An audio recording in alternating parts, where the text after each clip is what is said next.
Cine ಪ್ರಪಂಚ. Okay, ನಮ್ಮ cinema ಪೆಪ್ಪೆ ಈಗ ಟ್ರೈಲರ್ ಒಂದು 10 ದಿನದಿಂದ ಲಾಂಚ್ ಆಗಿತ್ತು.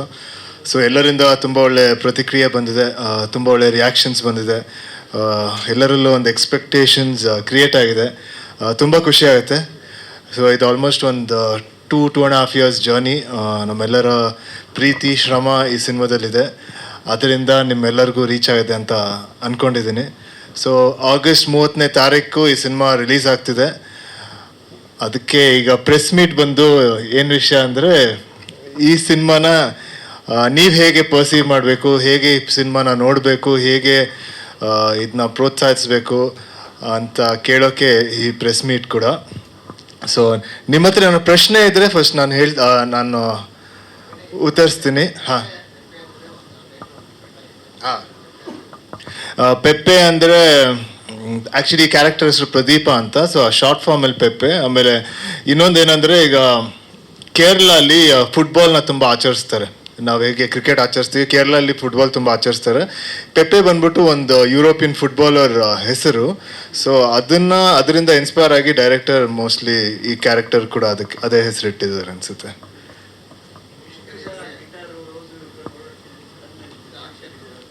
ಹಾಂ,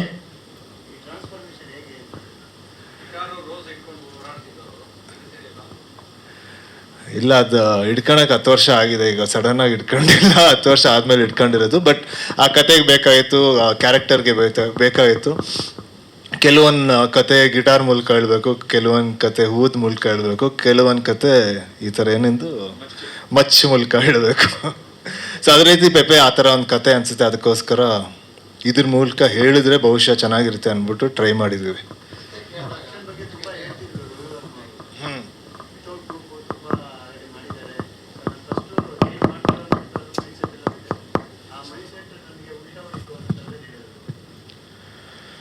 ಕರೆಕ್ಟ್. ಅದು ನಮ್ಮ ಕ್ಲೈಮ್ಯಾಕ್ಸ್ ಪೋರ್ಷನ್. ಆಮೇಲೆ ನಮ್ಮ ಇಡೀ ಸಿನಿಮಾದು ಮುಗ್ದು ಲಾಸ್ಟ್ ಕುಂಬಳಕಾಯಿ ಹೊಡೆಯೋ ಒಂದು 4-5 ದಿನ ಶೂಟ್ ಮಾಡಿದ್ದು ಸಕಲೇಶ್ಪುರಲ್ಲಿ. ಆಲ್ಮೋಸ್ಟ್ ಒಂದು 30-40 ಜನ ಫೈಟರ್ಸ್ ಜೊತೆ ರವಿ ವರ್ಮ ಅವರು ಕೊರಿಯೋಗ್ರಫಿ ಮಾಡಿದ್ರು.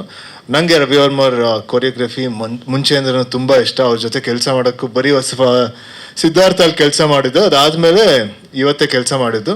ಸೊ ನಮ್ದೊಂದು 2.5 days ಇಲ್ಲ 3 days ಈ ಫೈಟ್ ಸೀಕ್ವೆನ್ಸ್ನ ಕಂಪ್ಲೀಟ್ ಮಾಡಬೇಕಾಯಿತು ಒಂದು ಹಲವಾರು ಕಾರಣಗಳಿಂದ. ಆಮೇಲೆ ಎಲ್ಲ ಫಾಸ್ಟಾಗಿ ಮಾಡಬೇಕಾಯ್ತು. ಯಾಕಂದರೆ ಒಂದು 30 ಜನ ಫೈಟರ್ಸ್ ಇದ್ದಾಗ ಒಬ್ಬೊಬ್ರ ಜೊತೆನೂ ಒಂದೊಂದು ಆ್ಯಕ್ಟಿವಿಟಿ ಇರುತ್ತೆ. ಸೊ ಅದನ್ನ ಇನ್ಸ್ಟೆಂಟಾಗಿ ಜ್ಞಾಪಿಸ್ಕೊಂಡು ಇನ್ಸ್ಟೆಂಟಾಗಿ ಅದನ್ನ ಅಲ್ಲಿ ಪರ್ಫಾರ್ಮ್ ಮಾಡಬೇಕು. ಅದೊಂಥರ ಹೊಸ ಚಾಲೆಂಜ್ ಇದ್ದು ತುಂಬ ಚೆನ್ನಾಗಿ ಬಂತು. ಬಟ್ ಇಡೀ ಸೀಕ್ವೆನ್ಸ್ ಕೂಡ ತುಂಬ ಚೆನ್ನಾಗಿ ಬಂದಿದೆ.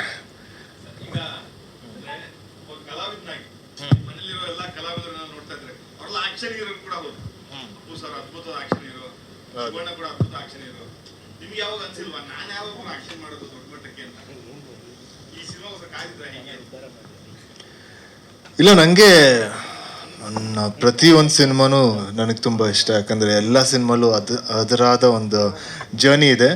ಸೊ ಸಿನಿಮಾ ಅಂದರೆ ಸಿನಿಮಾ. ಈಗ ಒಂದು ಆ್ಯಕ್ಷನ್ ಸಿನಿಮಾನೂ ಅಷ್ಟೇ ಇಷ್ಟಪಡ್ತೀನಿ, ನಾನೊಂದು ರೊಮ್ಯಾಂಟಿಕ್ ಕಾಮಿಡಿ ಸಿನಿಮಾನೂ ಅಷ್ಟೇ ಇಷ್ಟಪಡ್ತೀನಿ, ಒಂದು ಫ್ಯಾಮಿಲಿ ಡ್ರಾಮಾನೂ ಅಷ್ಟೇ ಇಷ್ಟಪಡ್ತೀನಿ.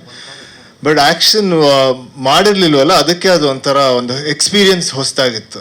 ಸೊ ಅದರಿಂದ ಇದು ಖುಷಿ ಆಯಿತು ಈ ಸಿನಿಮಾನ ಮಾಡೋಕ್ಕೆ, ಪೆಪ್ಪೆ ಅಂತ ಒಂದು ಸಿನಿಮಾ ಮಾಡೋಕ್ಕೆ. ಯಾಕಂದರೆ ಒಂದು 10 years ಅದು ಈ ಥರ ಒಂದು ಕ್ಯಾರೆಕ್ಟರ್ ಮಾಡಿಲ್ಲ, ಈ ಥರ ಸೀಕ್ವೆನ್ಸಸಲ್ಲಿ ಆ್ಯಕ್ಟ್ ಮಾಡಿಲ್ಲ, ಪ್ಲೇ ಮಾಡಿಲ್ಲ.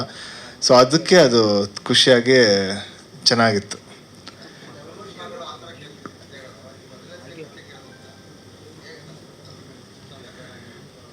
ಇಲ್ಲ, ನನಗೆ ಮೊದಲಿಂದನೇ ಒಂದು ಆ್ಯಕ್ಷನ್ ಸಿನಿಮಾ ಅಂದರೆ ಒಂದು ಆ್ಯಕ್ಟರ್ ಅಂದಮೇಲೆ ಎಲ್ಲ ಥರ ಸಿನಿಮಾ ಮಾಡೋ ಒಂದು ಆಸೆ ಇರುತ್ತೆ.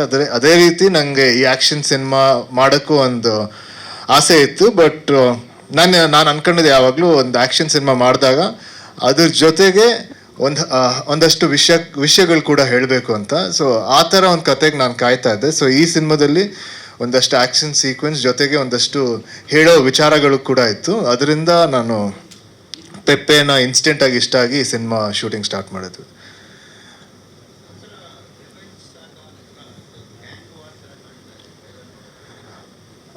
ಅಂದರೆ ಕಂಪ್ಲೀಟ್ ರಿವೆಂಜ್ ಸಾಗ ಅಂತ ಹೇಳೋಕ್ಕಾಗಲ್ಲ. ಈಗ ನಾವು ರೀಸೆಂಟಾಗಿ ಒಂದಷ್ಟು ಫ್ಯಾಮಿಲಿ ಟ್ರೀ ಬಿಟ್ವಿ ನಮ್ಮ ಸಿನಿಮಾದು. Raghavendra family, Mallabari family, Rayappan family. So ಇದೊಂದು ಊರು, ಕಾಲ್ಪನಿಕ ಬದ್ನಾಳು ಅಂತ ಊರಲ್ಲಿ ನಡೆಯೋ ಕತೆ. ಈ ಊರಲ್ಲಿ ಒಂದು 4 ಫ್ಯಾಮಿಲಿಗಳಿರುತ್ತೆ. ಸೊ ಈ ಕತೆ ಒಂದು ಲೈನಲ್ಲಿ ಹೇಳ್ಬೇಕಂದ್ರೆ ಈ 4 ಫ್ಯಾಮಿಲಿಗಳ ನಡುವೆ ನಡೆಯೋ ಒಂದು ಹೋರಾಟ, ಇಲ್ಲ ಅಂಡರ್ಸ್ಟ್ಯಾಂಡಿಂಗ್ಸ್, ಮಿಸ್ಅಂಡರ್ಸ್ಟ್ಯಾಂಡಿಂಗ್ಸ್, ಅದ್ರ ಥ್ರೂ ಈ ಕತೆ ನಡೆಯುತ್ತೆ. ಸೊ ಅದಕ್ಕೆ ನಮ್ಮ ಕತೆ ಈಗ ಇಡೀ ಸಿನಿಮಾದ ಕತೆ ನಾವು ಒಂದು 2 hours 5 minutes ಅಲ್ಲಿ ಹೇಳಿದ್ದೀವಿ. ಆಮೇಲೆ ಹಲವಾರು ಕ್ಯಾರೆಕ್ಟರ್ಗಳಿದೆ ಈ ಕಥೆಯಲ್ಲಿ. ಇಲ್ಲಿ ಒಂದಷ್ಟು ಕ್ಯಾರೆಕ್ಟರ್ ಮಾತ್ರ ಕೂತೀವಿ, ಇನ್ನೂ ಒಂದಷ್ಟು ಕ್ಯಾರೆಕ್ಟರ್ಗಳಿದೆ. ಅದರಿಂದ ಜನಕ್ಕೆ ಮುಂಚಿತವೇ ಈ ಕ್ಯಾರೆಕ್ಟರ್ಗಳ ಪರಿಚಯ ಆಗಲಿ ಅಂತ ನಾವು ಸೋಷಿಯಲ್ ನೆಟ್ವರ್ಕಲ್ಲಿ ಒಂದಷ್ಟು ಕ್ಯಾರೆಕ್ಟರು, ಆಮೇಲೆ ಈಚ್ ಫ್ಯಾಮಿಲಿ ಟ್ರೀ ಥರ ಮಾಡಿ ಒಬ್ಬೊಬ್ರಿಗೆ ಇರೋ ಒಂದು ರಿಲೇಷನ್ಶಿಪ್ಗಳನ್ನ ನಾವು ಮುಂಚೆನೇ ಬಿಟ್ಬಿಟ್ವಿ. ಸೊ ಇದನ್ನ ಅವ್ರಿಗೆ ಫೆಮಿಲಿಯರ್ ಆದಾಗ, ಸಿನಿಮಾ ನೋಡಿದಾಗ ಅದು ಇನ್ನೂ ಈಸಿಯಾಗಿ ರಿಲೇಟ್ ಆಗ್ತಾರೆ ಅಂತ ಈ ಫ್ಯಾಮಿಲಿ ಟ್ರೀ ಅದು ಇದು ಮುಂಚೆನೇ ಬಿಟ್ವಿ.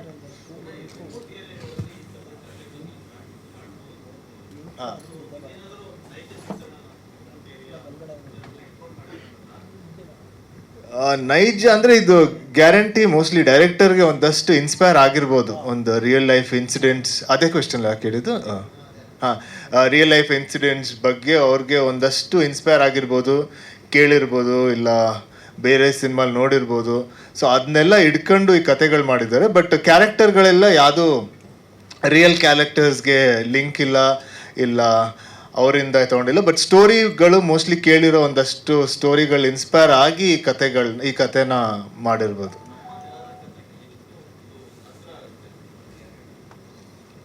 ಅಂದರೆ ಇದರಲ್ಲೊಂದು ಯೂನಿವರ್ಸಲ್ ಇಮೋಷನ್ ಕೂಡ ಅಂತೂ ಇದೆ. ಎಲ್ಲ ಕಲ್ಚರ್ಗೆ ಏನಂತಾರೆ ರಿಲೇಟ್ ಆಗೋ ಒಂದಷ್ಟು ವಿಷಯಗಳಿದೆ. ಅಂದರೆ ಎಮೋಷನ್ಸ್ ಆಗಿರ್ಬೋದು. ಈಗ ಒಂದು ಫ್ಯಾಮಿಲಿ ರೆಸ್ಪೆಕ್ಟ್ ಎಷ್ಟು ಇಂಪಾರ್ಟೆಂಟು, ಅದಕ್ಕೆ ಪ್ರೆಷರ್ ಅಂದರೆ ಈಚ್ ಕ್ಯಾರೆಕ್ಟರ್ಗೆ ಎಷ್ಟು ಪ್ರೆಷರ್ ಇರುತ್ತೆ ಒಂದು ಫ್ಯಾಮಿಲಿ ರೆಸ್ಪೆಕ್ಟ್ನ ಮೇಂಟೈನ್, ಅದರ ವಿಷಯ ಆಗಿರ್ಬೋದು. ಇಲ್ಲ ಒಂದು ಏನಂತಾರೆ ಕಾಸ್ಟ್ಗಳ ಬಗ್ಗೆ ಆಗಿರ್ಬೋದು, ಇಲ್ಲ ಒಂದು ಫೀಮೇಲ್ ಪರ್ಸ್ಪೆಕ್ಟಿವ್ ಆಗಿರ್ಬೋದು. ಸೊ ಅದ್ರ ಬಗ್ಗೆ ಒಂದಷ್ಟು ವಿಷಯ ಈ ಸಿನಿಮಾದಲ್ಲಿ ಹೇಳಿದ್ದಾರೆ. ಸೊ ಅದು ಎಲ್ಲರಿಗೂ ಕನೆಕ್ಟ್ ಆಗಿರ್ಬೋದು. ಬಟ್ ಎಲ್ಲರೂ ನಾವು ಮಾಡಿರೋ ಕ್ಯಾರೆಕ್ಟರ್ಸ್ ನಾವೆಲ್ಲರೂ ಕನ್ನಡಿಗರು. ಆಮೇಲೆ ಕನ್ನಡದ ಲ್ಯಾಂಗ್ವೇಜ್ ಸಿನಿಮಾ ಇದು. ಆಮೇಲೆ ಕೂರ್ಗಲ್ಲಿ ನಾವು ತೆಗ್ದಿದ್ದೀವಿ, ಸಕಲೇಶ್ಪುರಲ್ಲಿ ತೆಗ್ದಿದ್ದೀವಿ, ಮೈಸೂರಲ್ಲಿ ತೆಗ್ದಿದ್ದೀವಿ, ಆಮೇಲೆ ಬೆಂಗಳೂರಲ್ಲಿ ಒಂದಷ್ಟು ಪಾರ್ಟ್ಗಳು ತೆಗ್ದಿದ್ದೀವಿ. ಸೊ ನಮ್ಮ ಕಲ್ಚರ್ಗೂ ತುಂಬ ಹತ್ತಿರವಾದ ಸಿನಿಮಾ ಅಂತಲೇ ಹೇಳ್ಬೋದು.